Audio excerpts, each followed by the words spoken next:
And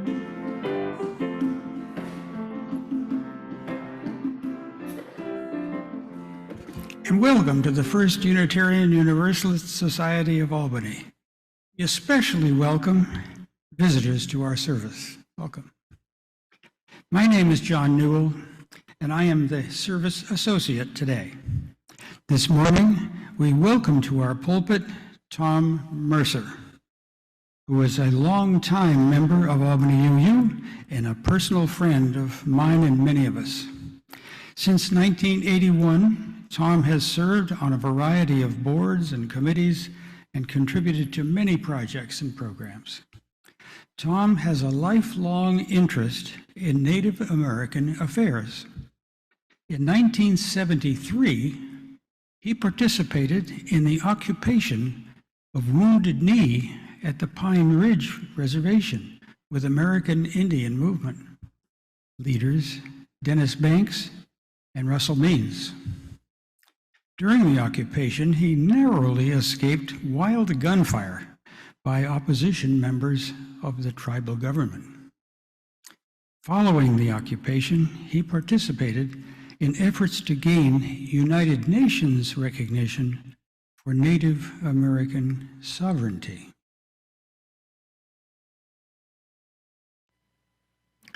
Five months before his assassination, President John F. Kennedy gave the commencement address at American University in Washington, D.C. His topic was world peace. This is part of what he said. I am talking about genuine peace, the kind of peace that makes life on earth worth living, the kind that enables citizens and nations to grow and to hope and to build a better life for their children. Not merely peace for Americans, but peace for all men and women. Not merely peace in our time, but peace for all time. Too many of us think it is impossible. Too many think it is unreal. But that is a dangerous, defeatist belief. It leads to the conclusion that war is inevitable, that humankind is doomed, that we are gripped by forces we cannot control. Peace need not be impracticable, and war need not be inevitable. By defining our goal more clearly, by making it seem more manageable and less remote, we can help all peoples see it, to draw hope from it, and to move irresistibly towards it. There is no single simple key to this peace, no grand or magic formula to be adopted by one or two powers. Genuine peace must be the product of many nations, the sum of many acts. It must be dynamic, not static, changing to meet the challenges of each new generation. For peace is a process, a way of solving problems. Our problems are self-imposed, therefore they can be solved by us, and humankind can be exactly as we want it to be. No problem of human destiny is beyond human beings. Our reason and spirit have often solved the seemingly unsolvable, and we believe we can do it again. Before the arrival of the Europeans, the people living here in what we now call New York State were organized into 5 tribes: Mohawk, Onondaga, Oneonta, Oneida, Cayuga, and Seneca. The Tuscarora came later. The story of how these original 5 tribes came together as one great nation called the Haudenosaunee under a political system based on moral principles and government by consent is a story with lessons for all time. In the beginning, the Master of Life commanded the people to love one another and live in peace. The Master was opposed by an evil brother who led the people to do wrong. The Master promised to send an ambassador to the people to help them fight evil when their need became great. The need was very great about 900 years ago. The tribes were in a perpetual state of war. They were caught in a vicious cycle of blood revenge, never-ending warfare, and anarchy. Everywhere there was misery. On the north shore of Lake Ontario, there lived a mother and daughter. They were outcasts from their Huron village. They lived alone, poor, and desperate. And even though no man paid any attention to the daughter, she became pregnant. Her mother was ashamed and did not believe the daughter when she insisted that she had not known a man. But then in a dream, the woman was told that the Master of Life was sending a messenger to be born of her virgin daughter. His name was to be Daganawida, the thinker. Among the Haudenosaunee, his name is never spoken. He is known only as the Peacemaker. The dream also foretold when the boy grows to manhood, he will travel afar, bringing justice and new life to the people of the world. But his teachings would not be appreciated by his own people, the Huron, and this would be their ruin. After the baby was born, the grandmother thought killing him would save her people from the ruin prophesied in her dream. So she cut a hole in the ice of the lake and dropped him through it. But when they awoke the next morning, the baby was sleeping peacefully between his mother and grandmother. Grandmother tried 2 more times to drown the infant, but each time he returned to their bed by morning. The child grew up to a handsome young man, but he had a speech impediment. He was a stutterer, a messenger from the Master of Life who could not speak clearly. The Hurons thought him foolish. He became a lonely, brooding figure, a thinker indeed. Peacemaker wandered deep in the forest seeking answers. He fasted and prayed to the Master of Life. "Show me what you wish me to do." The answer came when he saw a great spruce tree growing up to the sky, roots reaching deep in the soil. There was a snow-white carpet of thistles spreading from the base of the tree. An eagle was perched on top of the tree. As he gazed upon this tree, it took a profound symbolic meaning for him. In his visionary state of mind, the great tree trunk was like the brotherhood of all mankind, the union of one great nation of tribes. The branches gave peace by providing shelter, protection, and security. The white carpet of thistles spread to the 4 corners of the earth signified the expression of peace for all mankind. The eagle above was humanity's lookout against enemies who would disturb the peace.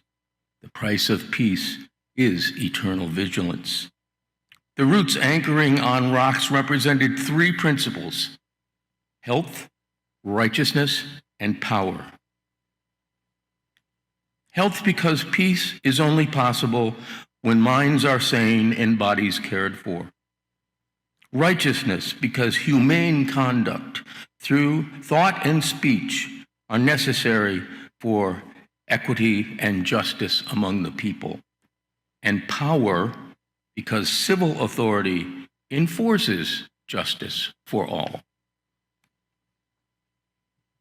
Peacemaker believed his vision was a message for all people, so he bid his mother and grandmother farewell and paddled away across Lake Ontario in a stone canoe. We have a picture of the stone canoe. a stone canoe. Floating a stone canoe is a metaphor for challenge of peace. If he can do this miraculous thing, of course, he can bring peace among people. On the south side of Lake Ontario, a natural water route connected to the Mohawk River, which was a heavily traveled trade route. Warriors and raiders used this route during this bloody period of intertribal warfare. A popular rest stop along the route was the lodge of a woman who fed and refreshed the warriors from all sides. She welcomed the Peacemaker to her lodge and gave him food and rest. The Peacemaker shared his vision with her. She was surprised to learn he was not a warrior, and she embraced his vision of peace. This is indeed a good message. I take hold of it. The Peacemaker asked her to stop feeding the warriors. But this was her livelihood. He asked her to give up her identity. She was the woman who fed the warriors. He told her, in serving the cause of peace, you will discover who you really are. Jingo Sase, the mother of nations. This is an important first step in creating peace. Stop enabling the warriors of both sides. To stop feeding only one side would be to aid the other side. After a time, Peacemaker told Jingo Sase that he was ready to move on towards the sunrise, spreading his message of peace. She warned him that a fierce cannibal lived along the trail in that direction. Be careful, he snares unsuspecting travelers and eats them. But the Peacemaker said, "This is what I have come to change."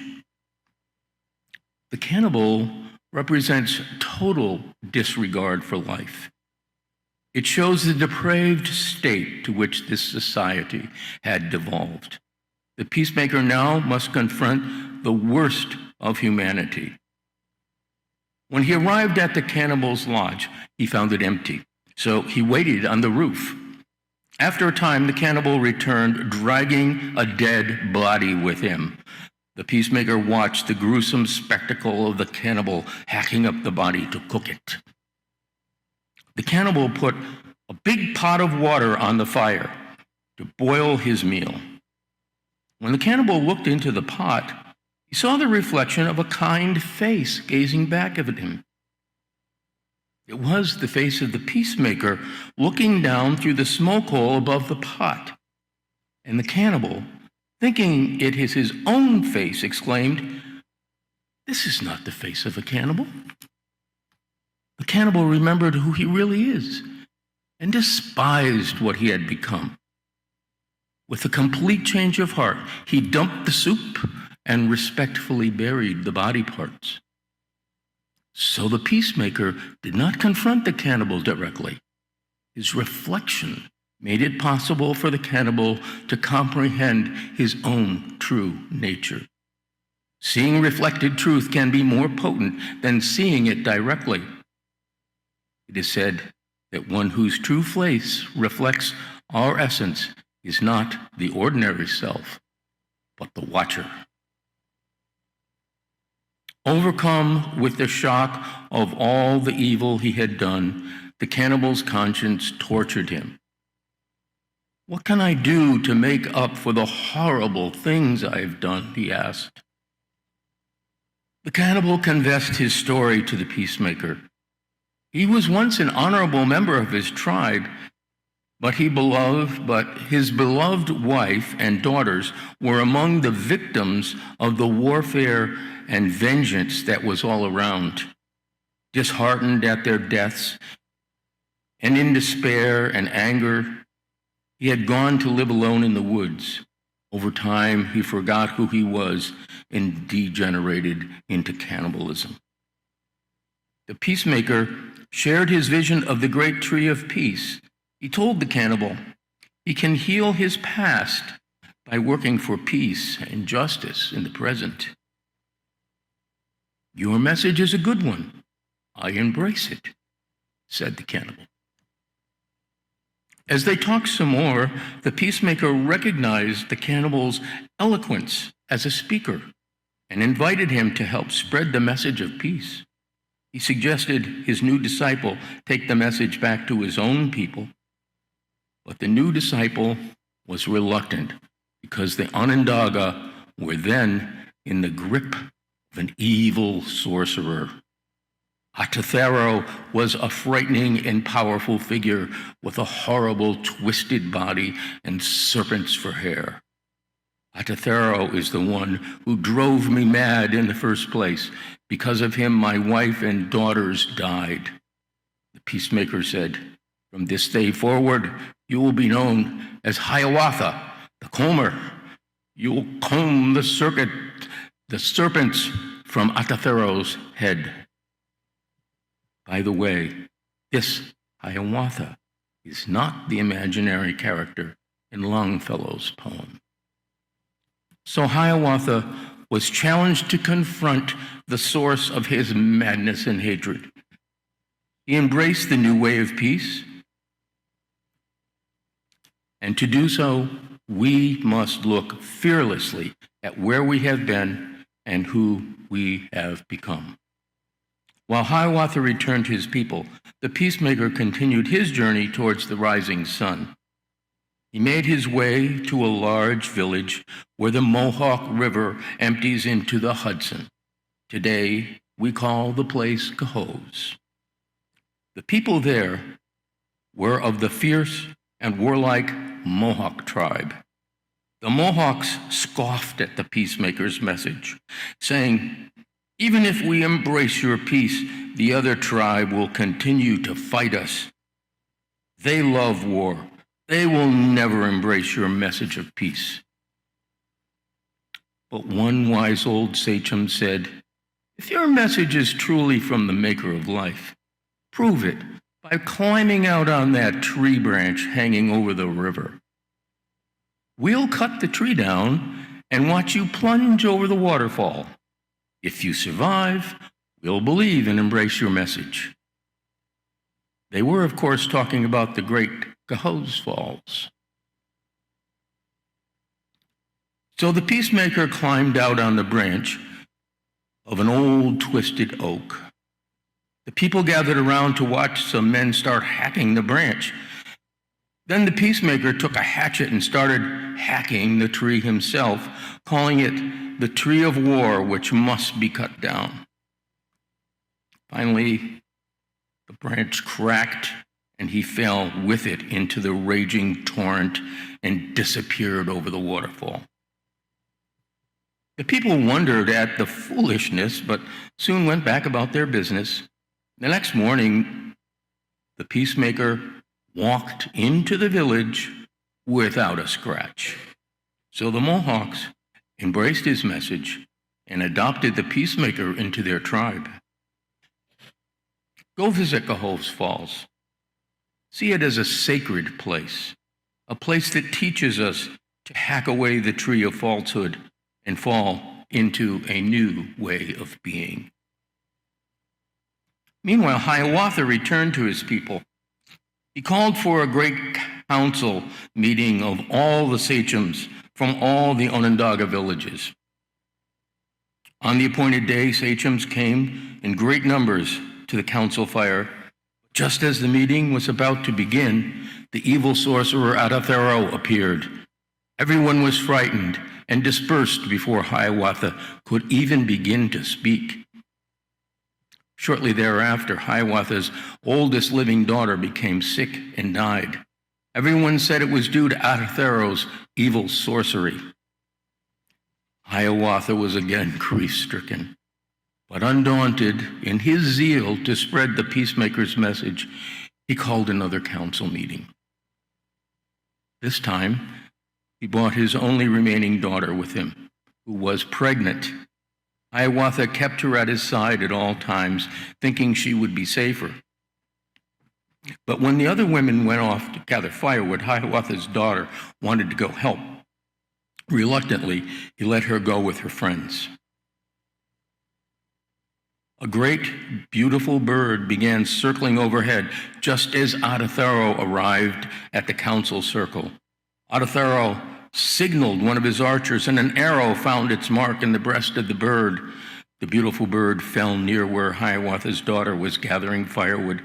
Suddenly, all the people rushed to see the bird and take its beautiful feathers. Hiawatha's last daughter was trampled to death in the wild melee of greed for the colorful feathers. Hiawatha had done what the Peacemaker wanted him to do, and he lost everything. Now, his grief knew no bounds. Disheartened and discouraged, he again retreated to the forest to dwell in solitude. One day he stopped by a lake to contemplate his misery. The surface of the lake was thick with ducks. All of a sudden, the ducks took flight, carrying away the lake water in their webbed feet. The dry lake bed stretched out before Hiawatha. He walked across it, collecting shells along the way. By the time he reached the other side, he had many shells. Over the next days and weeks, he strung the shells. Hiawatha continued his journey and came into the land of the Mohawks. A Mohawk woman out gathering firewood noticed Hiawatha with the strings of shells. The woman returned to her village and found the Peacemaker, who was living there, and told him about the strange man with the shells she had seen. The Peacemaker found Hiawatha with the shells, and he took the first string of shells and he said to Hiawatha, "When a person has suffered a great loss caused by death and is grieving, tears blind his eyes so he cannot see. With these words I wipe away tears from your face so that now you may see clearly." Then Peacemaker lifted the second strand, saying, "When a person has suffered a great loss caused by death and is grieving, there is an obstruction in his ears, and he cannot hear. With these words, I remove the obstruction from your ears so that you may once again have perfect hearing." Peacemaker held up the third strand and said, "When a person has suffered a great loss caused by death and grieving, his throat is stopped and he cannot speak. With these words, I remove the obstruction from your throat so that you may once again speak and breathe freely." This became the condolence ritual, and its introduction helped to create a culture of forgiveness, acceptance, and gratitude. Hiawatha came to live with the Peacemaker in his adopted Mohawk village. They spent long hours in discussion. They formulated and codified their ideas for the governmental system that would keep the Great Peace. They recorded their ideas in wampum. Wampum is woven patterns of beads or shells. In a way, it is a kind of writing because the designs help a reciter remember ideas. Some of Hiawatha's original wampum was held for safekeeping in the vault of the New York State Museum here in Albany. Years ago, when I worked for the State Education Department, it was my great privilege to be taken into the vault and shown the original wampum. I was told it was to be repatriated, but I don't know the current status. After they had developed their plan for peace and governance, Hiawatha and the Peacemaker took their wampum and their condolence ritual to the neighboring Oneidas, and the people understood and embraced the message of peace. The Onondagas, the next tribe over to the west, were still under the control of Haudenosaunee, so Hiawatha and Peacemaker worked around them to the west. They were welcomed by the Cayugas, who also understood and embraced the Great Peace. The next tribe to the west was the Seneca. At the time, the Seneca were in the midst of an internal war. The Peacemaker gathered together the sachems of the 3 tribes which had already accepted his message of peace and led them singing into the field of a Seneca battle. The feuding Seneca war chief stopped the fighting and followed the Peacemaker to Canandaigua Lake. There, Hiawatha's great oratory and persuasion brought peace to the Senecas, and they joined the Federation. Now, with 4 tribes supporting them, Hiawatha and Peacemaker visited the outlying Onondaga village and won over individual Onondaga sachems one at a time, all but Atathero. So the Peacemaker and Hiawatha led a delegation of sachems of all the tribes to Atathero's village. They were ushered into the presence of Atathero. Atathero's dreadful, twisted shape and head full of writhing serpents was horrifying, but the Peacemaker calmly approached and passed his hands over the deformed body, smoothing the 7 crooks. Hiawatha held forth the wampum, and the great orator spoke while the other sachems sang. Hiawatha combed the serpents from the head with words of wisdom. The Peacemaker declared, "We shall plant the tree of peace here. The great fire of the Confederacy shall burn perpetually in the land of the Onondagas, and you, Atathero, shall be the firekeeper." So Atathero was offered a place of great honor. He was obviously the least worthy to be so honored. But here we have one of the great insights to winning peace. The combing and massaging can be understood as metaphors for the astute statesmanship and political bargaining that won Atathero's support. The lesson is to work with a greater circle of allies, heal the crooked one, and invest the crooked one with a higher purpose and usefulness. His work done, the Peacemaker paddled his way in his stone canoe back across the lake. Hiawatha stayed behind, a revered elder.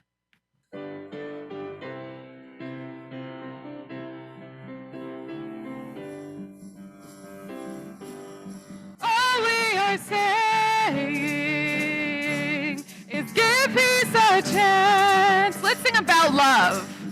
All we are saying is give love a chance.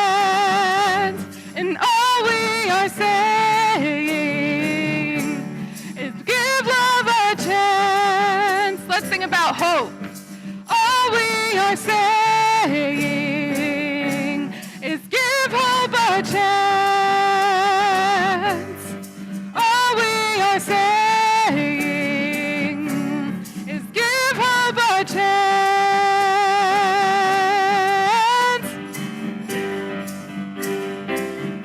Now we're going to sing about peace, but quietly. Here we go. All we are saying is give hope a chance. Just peace, just kidding. All we are saying